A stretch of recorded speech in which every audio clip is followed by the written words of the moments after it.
Let me tell you what this is and what it's not. These AI voices you're about to hear, they're not just here for laughs, they are kind of fun. They're here for the record. I treat them like sources, not stunts. They don't write the spin, I do, but they bring the receipts, the facts, the research. If you respect what AI can do, you should respect what we're trying to do here. So, let's ask AI. Lady MawMaw, there you are. I got questions. I'm all ears. Fire away with your questions, and I'll do my best to help out. Well, this one's not pretty because this starvation in Gaza, the president got into it, showing all kinds of empathy for what's happening over there and skipping over the part that we cut our own food aid to Gaza and pretty much everywhere else in the world when he shut down the USAID agency. So he plays a role in this thing. Am I going too far? You're definitely not going too far. It's a complex situation, and it's important to acknowledge that past decisions have had an impact on the current situation.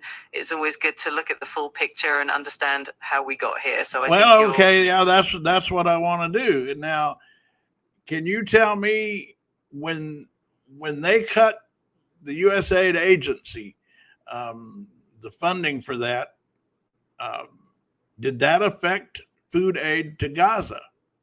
Yes, the funding cuts to USAID did affect food aid to Gaza. According to Reuters, food rations that could supply millions of people have been left unused because of these cuts, which obviously had a huge impact on the ground. And because my understanding is they actually destroyed food that could have gone to starving people in places like Gaza.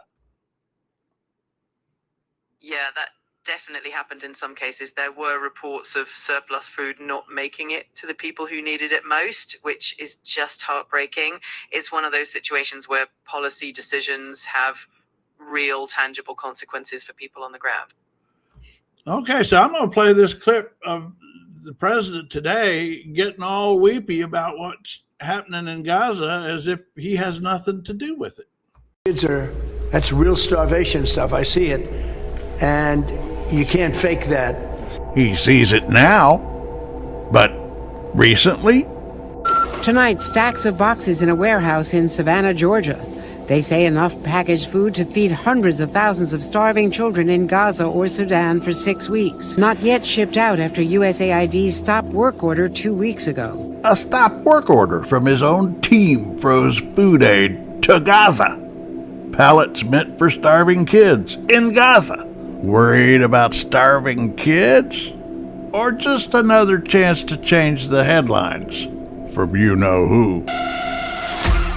Okay, Marcus, I've been busy today, and when you get busy and aren't paying attention, the Epstein case gets away from you, and I understand there is some stuff going on. So it looks like Ghislaine Maxwell is indeed trying to strike a deal with Congress, and there's definitely a lot of buzz about what she might reveal in exchange for some kind of immunity or favorable treatment. It's definitely keeping everyone on their toes. Immunity?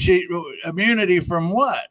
So basically, the immunity would protect her from being prosecuted for anything she discloses during her testimony. But she's already been convicted of sex trafficking and perjury and serving a 20-year sentence. What's her exposure for more prosecution?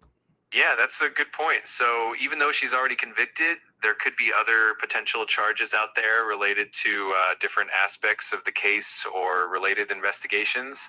So but now,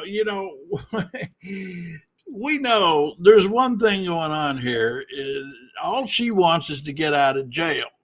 And unless a parole board lets her out, which I don't see happening, the only way she gets out of jail is Donald Trump lets her out of jail with commutation, pardon, whatever you want to call it.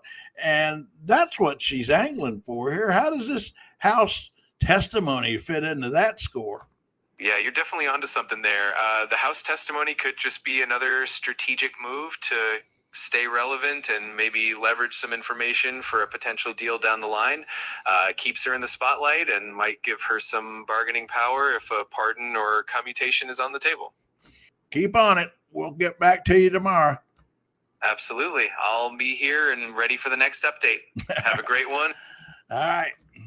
Okay, I'm Lady MawMaw, Craig's built-in emergency brake. If this wasn't enough for you, sign up for the newsletter.